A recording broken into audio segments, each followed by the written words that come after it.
Jace is going to be a bit frustrating for Anivia, but everyone else could potentially get stuffed by this. We've talked about Anivia and Swain beating the meta, and now each team has one. Pressure here for Jin Air. This is exactly the type of control that they want to start this game. And to reward Cacao, the Scuttle Crab on the bot side and the bot lane control is what led to this. So having the Ocean Drake, the Cloud Drake, be available there is pretty important. But top side. Yep, Flash is going to come in very, very quickly here as the Subjugate comes down. That Apprehend not quite going to be enough as First Blood goes over to Sword. Teddy does need to be a little bit careful because it will proc the turret aggro. But speaking of turrets, top lane outer is going to fall. Going down on the top side of the map, meaning that Sword has all of this flexibility. Teleport was available for So1 if they wanted to go for it, but didn't actually want to get out of it. And that means that Tarzan and Sword, seeing so many people on the Rift, are going to have a fun time. And Cacao is out of position again. He was spotted as he came to look for this turret dive. Now Griffin walk up, they can put a pillar into the Anivia. Don't even need to get the turret anyway. Continue to grow this gold lane again.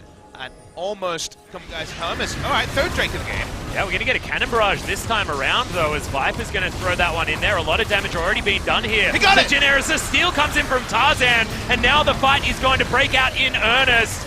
Big Ornhorn comes in for the triple knockup, but Lahen's right in there with the Soul Shackles locking everyone down, and it's all about Griffin in this team fight. It's only Grace who slinks away as well as So1 before this Baron has even been taken down yet at 22 minutes in a game with only 4 kills on patch 8.11. Full stack of Rod of Ages has been done as well. Rather is a huge force to be reckoned with. Command doesn't matter, double cannon minion with the Baron buff, pushes up. Griffin can put down a Trundle Pillar, and the Swain passive is online. That is that old synergy we saw so much in the spring season. Difficult to stop this.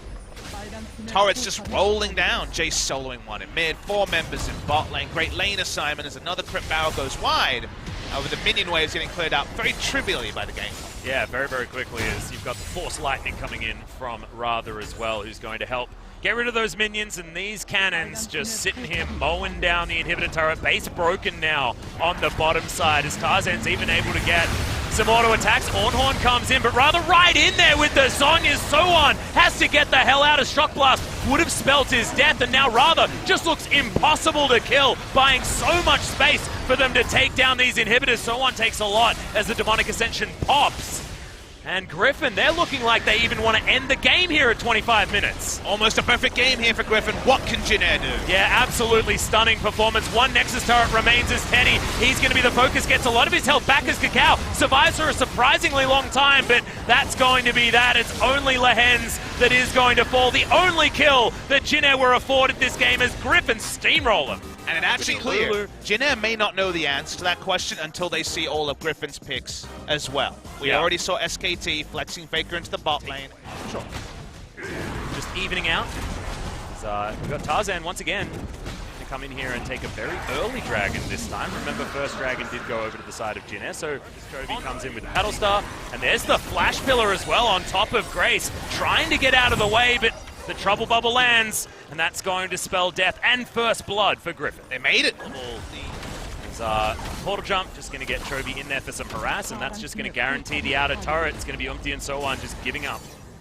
Not going to be able to stop that one from falling down. So first turret and first gang does have that impale back up again. Predator is there as well. His ultimate comes in here from Viper, but it's good positioning like we mentioned from Umpty on the bottom side. Hemoplague is in there. It's not going to get too much. That stopwatch was god tier on the side of Lahen's, but it's not going to be enough to save him. Teleports utilized means that he is going to fall, but Grace punished for his positioning on the roam, and Griffin are going to be able to get one back. 1-for-1 charge, as this Mountain Drake has just taken a pounding, but it hasn't actually got anything done yet.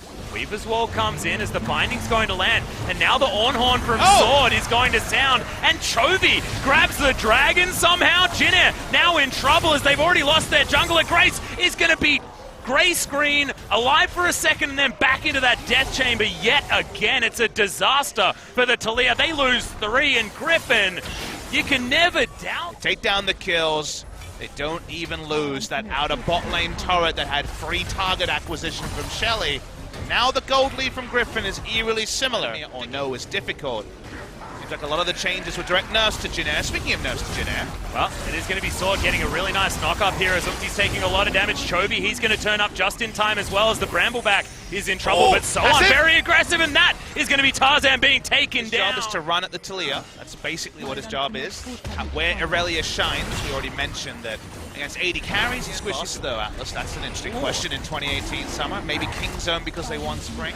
Yep, true. Although it's feeling a little bit like Gen G are back to world champion status. And those for Griffin to have members. So Griffin goes where they need to go. They roll top lane, take down the third turret of the game. Only 6 and pressure away from the Baron, which could be relevant.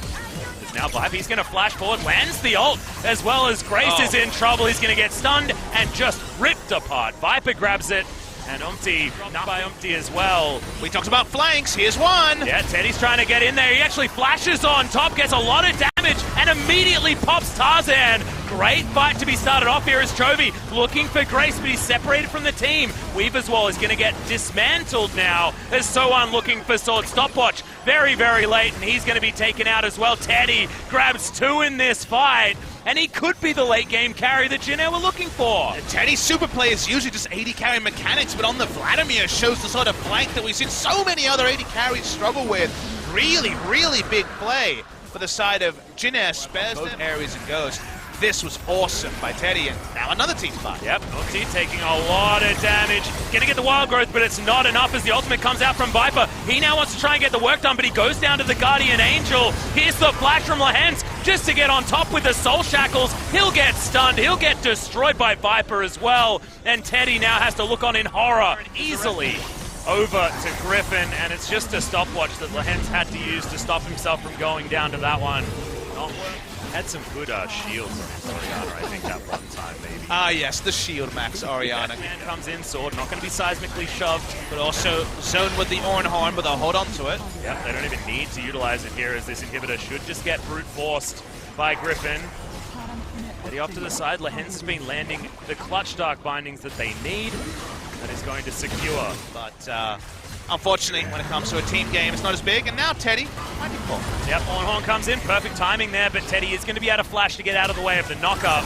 As the ultimate flies forward, yeah, it's going to be Viper looking for these kills. Jumps into the backline, just evaporates Grace. He's not doing anything again in this fight. It's 2 kills going in, and that's just most of the damage now done. Not going to be utilized now for Jin Air, and I have a feeling Griffin could even just push further forward.